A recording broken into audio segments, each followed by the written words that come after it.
bonsoir et soyez les bienvenus. Donc aujourd'hui, nous allons essayer de voir, parce que nous avons vu Abraham hier, Abraham, c'était pas un homme envoyé dans la vie de quelqu'un, non. Abraham, hier, l'étude d'Abraham, c'était comment un leader comme toi peut se comporter face à une situation. L'esprit d'Abraham, c'est l'esprit de bénédiction. Pas l'esprit de quelqu'un, d'un homme qui est béni, mais un homme qui est bénédiction. Or, un homme qui est bénédiction incarne le secours des autres, incarne donc la vie des autres. Lui, il incarne la source, le canal. C'est par lui que les souffrants, ceux qui sont entassés quelque part dans les prisons diaboliques, comme l'autre s'était retrouvé en prison, et c'est Abraham qui a intercédé, c'est Abraham qui est allé en guerre, alors qu'il n'était même pas un chef de guerre, contre une coalition des rois. Il a monté son équipe de 318 hommes bien armés, formés. Ils sont partis et lui, il a gagné cette guerre-là et il est allé vers Dieu, donc vers Melchisedec qui représentait Dieu pour donner sa dîme et donc être reconnaissant. Alors ces gens-là, quand ils sont sortis, même les femmes de Lot, ses enfants, Lot lui-même, personne n'est venu vers Abraham pour dire merci. Personne. Et c'est même le roi de Sodome qui propose à Abraham, donne-moi seulement les hommes, donc Lot et tout ce monde-là, mais toi prends seulement les biens. Abraham dit non, je prends pas, parce que si je donne la dîme avec ça, toi tu diras que c'est toi qui m'as béni. Moi je suis pas béni par toi, je suis moi-même la source de bénédiction. De l'homme que tu es en train de poursuivre là, Lot, lui il est béni par moi. C'est moi qui est sa source. Donc ce qu'il est en train de vivre là, c'est parce qu'il s'est détaché de sa source. Alors suis-moi attentivement. Dans notre contexte ici de l'esprit de Sarah, c'est ça le titre d'aujourd'hui, esprit de Sarah. L'esprit de Sarah. Nous avons regardé l'esprit de Térak, les gens qui sont incarnés de cet esprit-là viennent de Satan. Nous avons regardé l'esprit de Lot. Ceux-là, ce sont les opportunistes, ils viennent par eux-mêmes. Et hier, nous avons vu l'esprit de Abraham, donc l'esprit de leader. Comment un leader doit agir. Et aujourd'hui, c'est l'esprit de Sarah, celui qui est envoyé par Dieu. Et nous avons dit que ceux-là, chaque personne incarne une vertu, donc une qualité, une valeur spirituelle. Alors, dans notre contexte de l'esprit de Sarah, et donc nous allons parler de Sarah pour voir comment était cette femme-là, cette matriarche que nous avons aujourd'hui dans nos bouches. Tous les jours, on parle de Sarah, d'Abraham. Qu'est-ce qui s'est passé pour que son mari soit un patriarche et qu'elle aussi soit une matriarche définie donc par la Bible?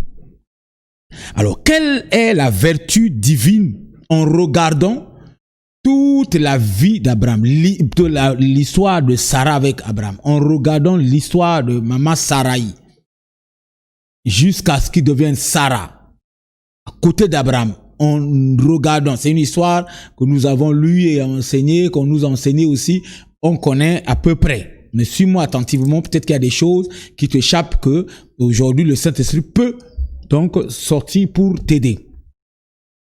Alors, quelle vertu nous pouvons attribuer à Sarah?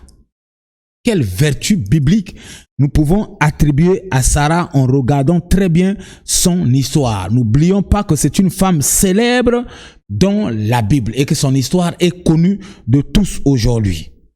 C'est la seule matriarche biblique. Si tu as des doutes, on peut regarder Isaïe 51, 2. Portez les regards sur Abraham, votre père,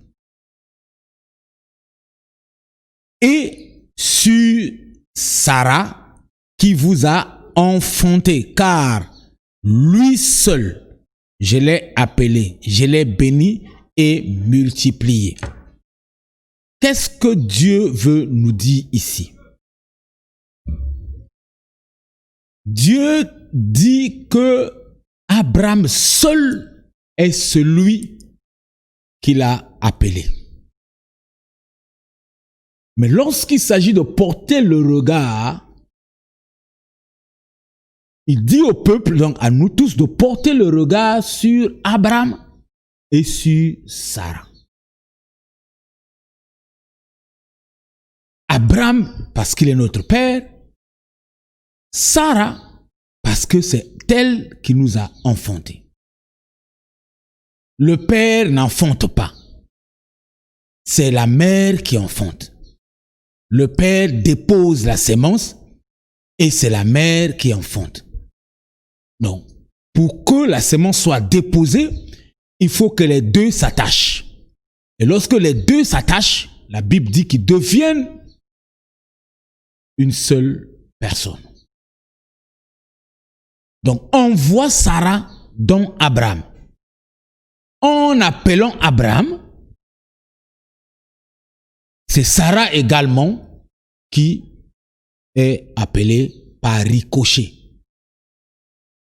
L'appel de Sarah est dans Abraham.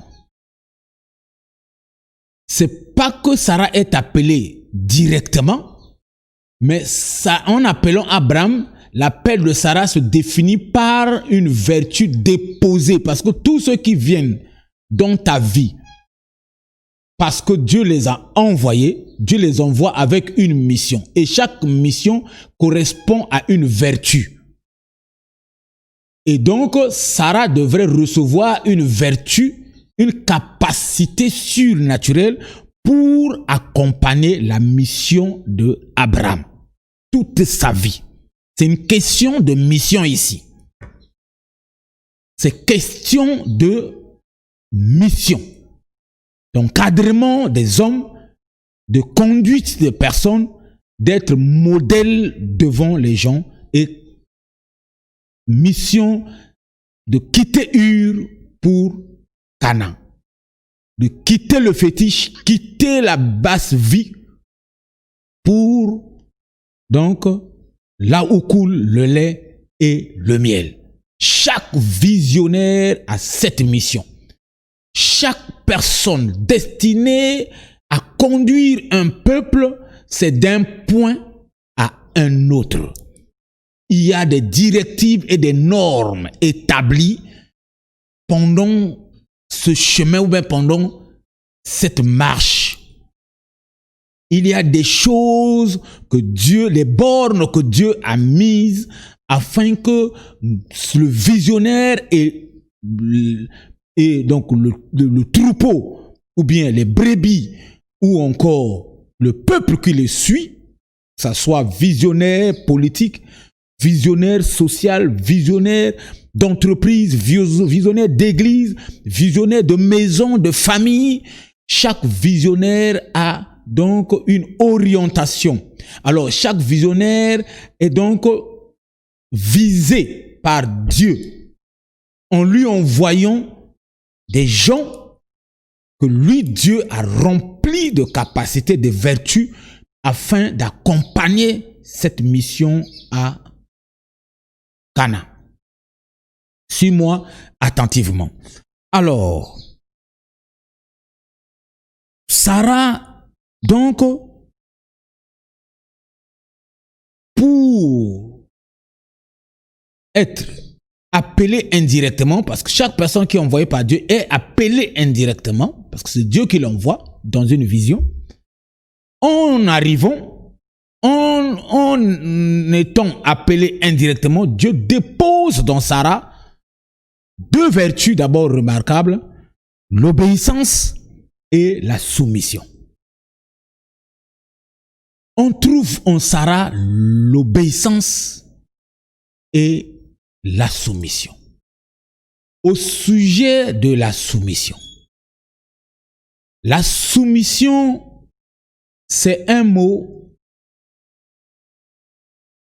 groupé, je dirais un mot qu'on a associé deux autres mots.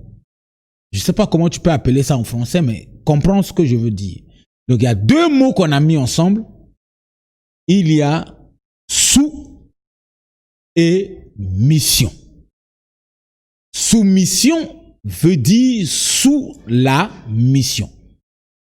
Quelqu'un qui est sous une mission, ce n'est pas question de domination, non. C'est question de rôle et d'accompagnement. Quelqu'un qui est sous mission peut être plus âgé que celui qui a la mission.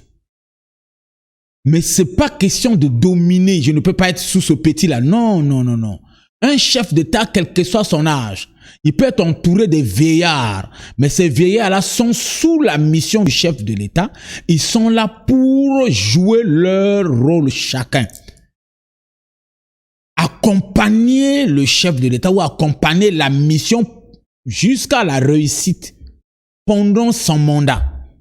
Et comme nous, les hommes spirituels appelés par Dieu, le mandat finit à la mort.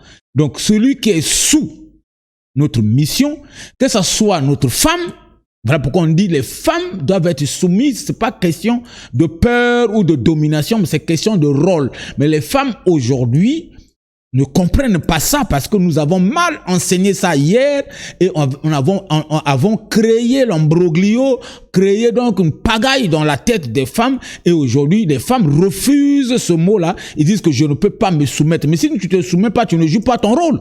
Quel est ton rôle dans cette maison? Tu connais même pas ton rôle. Parce que pour connaître ton rôle, il faut savoir que tu es sous une mission. C'est le chef de famille qui est l'homme qui est là, qui dirige une mission. Et cette mission-là, toi, tu es dedans. Ève était dedans dans la mission. Mais vous êtes 1 plus 1. C'est pas 1,5 plus 1. Non, 1 plus 1. C'est-à-dire que vous êtes au même niveau. La femme et l'homme sont au même niveau. C'est ce qu'on appelle l'égalité. Dieu les voit pareillement. Dieu a déposé, quand Dieu vient déposer le Saint-Esprit, il dépose le Saint-Esprit dans l'homme et dans la femme. Il n'y a pas le Saint-Esprit de l'homme et le Saint-Esprit des femmes. Non, le même Saint-Esprit. Mais dans la gestion, dans ce qui est la vision, c'est ce que j'ai dit hier, Lot était béni, mais Lot n'avait pas la vision. Lot aussi était un pasteur parce qu'il avait des bergers, des bergers, et plutôt il avait des brebis, donc c'était un berger. Le pasteur Lot est différent du pasteur Abraham. Pasteur Abraham est lui un pasteur, mais en plus de ce qui est pasteur, il a reçu la vision de conduire. C'est comme dans la mission. Dans la maison plutôt, excusez-moi, c'est une mission aussi. Il y a toujours un chef de mission. Tu peux être plus intelligent que le chef de mission, mais tu vas jouer simplement ton rôle pour que la mission réussisse. Tu peux être un très bon militaire, un général, mais le chef de mission, c'est un caporal. Mais tu dois, c'est pas question que tu obéisses au caporal, non. Le caporal sait très bien que j'ai affaire à un général, à un colonel qui est à côté de moi, un capitaine qui est à côté de moi. Donc, je vais bénéficier de l'expertise du colonel, du général, afin d'accomplir ma mission. Quand il va finir sa mission, il reviendra caporal. Et toi, tu vas prendre ta place de général. Il y a des généraux, des colonels aujourd'hui qui sont sans fonction, mais un capitaine a une fonction, donc est chef de service par exemple, et ça arrive partout on trouve. Il y a comme moi par exemple, je te prends mon exemple, je suis visionnaire, pasteur de mon père biologique. Et c'est pas question que je domine sur lui, c'est question de l'accompagner. Je l'accompagne avec tous les troupeaux que Dieu m'a donnés jusqu'à l'arrivée de Christ. C'est question d'accompagnement, je joue mon rôle. Lui aussi, c'est pas question de dominer, d'influencer sur moi comme père, mais lui aussi joue son rôle de diacre, ainsi de suite. Il est là pour jouer son rôle. C'est question de rôle. Donc la soumission, c'est pas question de domination, c'est question ou bien d'infériorité, question de rôle. C'est pas qu'Abraham doit dominer sur Sarah, non. C'est Sarah qui doit jouer son rôle. Quel est son rôle? C'est d'obéir et d'honorer son mari. Je pense que c'est clair et que je peux avancer. Alors, la vie de Sarah, ce qu'on remarque dans la vie de Sarah, est que Sarah incarne parfaitement cet attribut communicable de Dieu. Il y a plusieurs attributs communicables, mais il y a l'obéissance, il y a l'honneur, il y a la soumission, il y a tant d'autres aspects, donc attributs communicables. Je dis bien communicables parce que il y a des attributs de Dieu qui ne sont pas communicables, comme l'omniprésence. Il ne peut pas donner ça à quelqu'un. Aucune personne ne peut être omniprésent. Donc il y a des attributs qu'on ne donne pas, que lui, Dieu ne donne pas, qu'aucun homme ne peut prendre. Mais la puissance, par exemple, c'est un attribut que nous pouvons manifester. Voilà. Dieu est éternel. C'est un attribut aussi qui peut nous donner, il peut nous communiquer ça, parce que si ton âme est donc sauvée et vaincue, ton âme vivra éternellement avec lui. C'est un attribut communicable. Donc il y en a plusieurs qui sont communicables et non communicables. Donc je parle de ce qui est communicable que Dieu a donné à Sarah. Alors la vie de Sarah, dans ces attributs-là, dégageait des valeurs et des odeurs de parfum spirituel. Regardons 2 Corinthiens 2, 14, 16. Qu'est-ce que ça veut dire parfum spirituel? 14 à 16, je lis. Grâce soit rendue à Dieu qui nous fait toujours triompher en Christ. Qui nous fait toujours triompher en Christ et qui répand par nous en tout lieu l'odeur de sa connaissance. L'odeur de sa connaissance. Lorsqu'on connaît Christ de façon personnelle, on a la connaissance. La Bible dit, Osée nous dit que mon peuple meurt faute de connaissance. Ici, il y a 3 niveaux de connaissance lorsque tu lis la Bible. La connaissance dont il s'agit ici, qui dégage l'odeur où Dieu prend plaisir, c'est la connaissance épiginosko de Dieu. Parce qu'il y a la connaissance gnosis, épignosis et ginosko. Mais ici, c'est la connaissance épiginosko de Dieu. C'est cette dernière connaissance, ce dernier niveau de connaissance d'intimité, reconnaître l'intimité de Dieu. Donc, être capable d'offrir à Dieu ton corps vivant, sain et agréable. En ce moment-là, lorsque tu crées cette atmosphère de compréhension des Écritures de Dieu, tu dégages l'odeur qui monte vers l'éternel. Et donc, l'odeur, toute odeur vient d'un parfum. Et le parfum ici, c'est la connaissance biblique, la connaissance de Dieu. Alors, donc, Sarah dégageait des valeurs et l'odeur du parfum spirituel. Donc, avait la connaissance réelle de la mission de son mari. Donc, celui qui est envoyé par Dieu, il vient et il étudie la mission et il marie la mission. Et il ne regarde plus l'homme, il regarde l'intérêt de la mission. Qu'importe ce que son père spirituel peut être, mais lui, il regarde l'intérêt de la mission. Qu'importe ce que son père spirituel peut faire à la longue, il peut tomber, il peut faire ceci, mais le gars qui est envoyé par Dieu, il est là pour redresser les choses. Il n'est pas là pour donc aller de droite et à gauche. Il reste dans la vision parce qu'il a avalé la vision. Voilà. Alors, 15, il dit, nous sommes en effet pour Dieu la bonne odeur. Nous sommes, nous qui sommes envoyés auprès des visionnaires, toi qui es envoyé auprès d'un leader, toi qui es envoyé auprès d'un visionnaire, d'un chef de l'État, toi tu dégages l'odeur du parfum de Dieu. Il faut que l'homme se sente à l'aise quand il est avec toi. Quand il te voit parler, tu parles comme lui. Quand il te voit défendre les idéaux, tu défends les idéaux comme lui défend la parole de Dieu. Il est là pour défendre la vision. Toi, tu défends la vision aveuglément. Parce que tu es envoyé par Dieu et que tu dégages la bonne odeur par Dieu qui t'a envoyé. Et parmi ceux qui sont sauvés et parmi ceux qui périssent, aux uns, une odeur de mort, donnant la mort, aux autres, une odeur de vie, donnant la vie. Quelle odeur tu dégages? L'odeur de la mort, c'est-à-dire que ceux qui ont emmené la mort, Térak qui a emmené la mort, l'autre aussi elle a emmené la mort. Eux, ils dégagent l'odeur de la mort et eux aussi, c'est la mort. La femme de l'autre est morte à cause de l'autre. Ils regardaient derrière. Et toi qui viens de Dieu, tu dégages l'odeur de la vie et tu donnes la vie.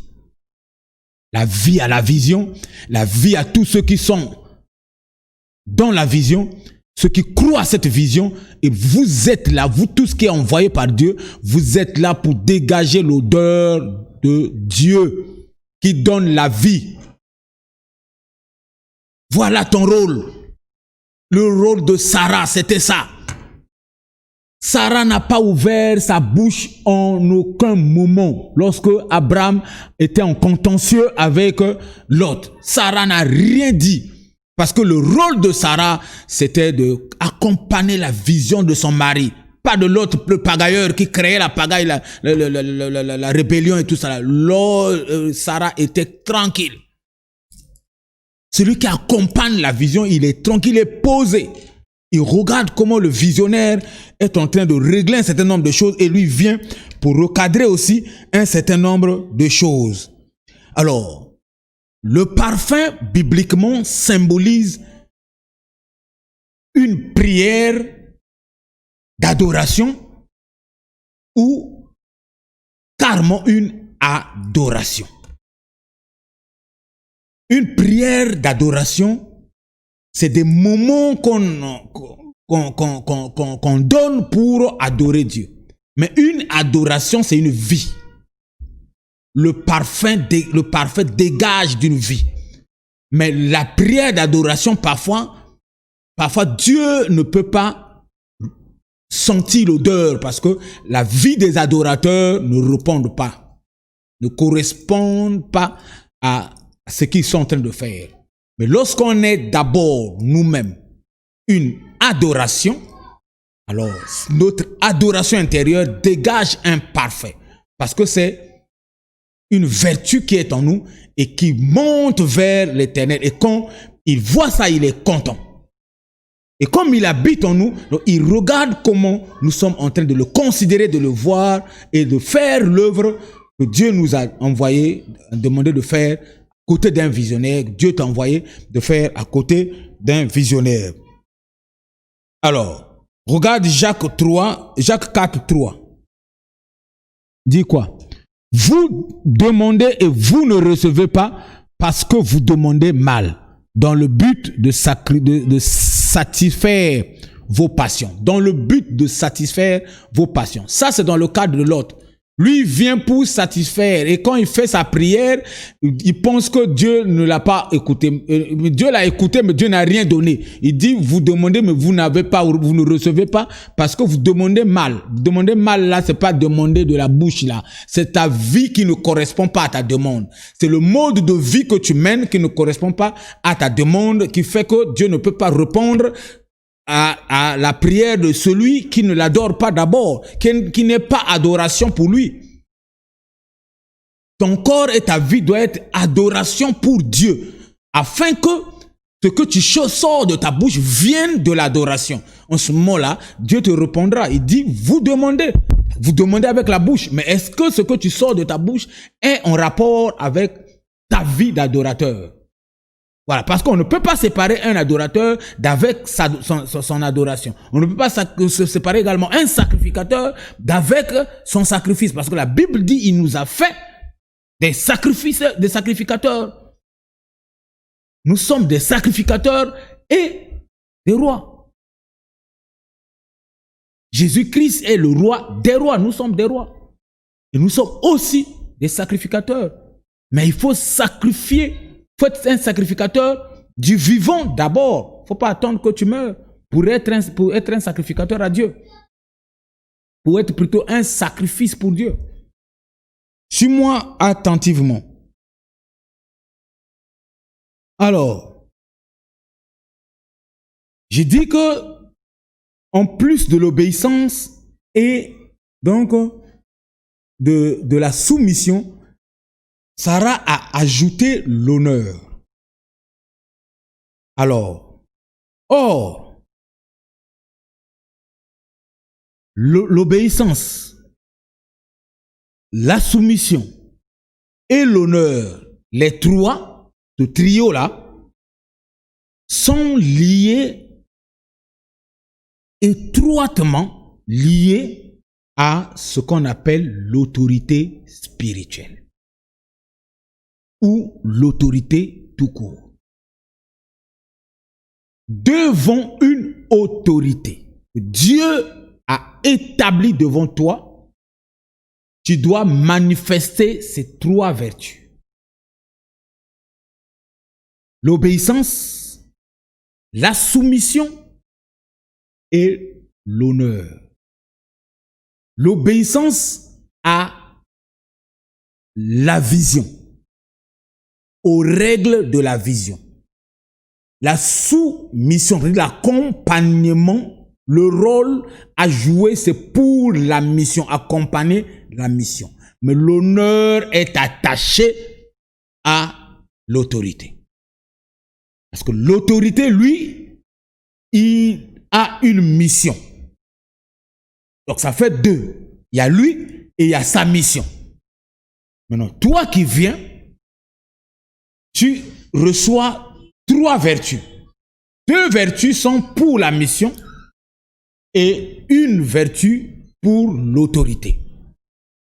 Donc en toi, on doit observer l'honneur que tu as pour ton autorité spirituelle, ton autorité commerciale, ton autorité familiale, ton autorité qui est ton mari, qui est ton autorité.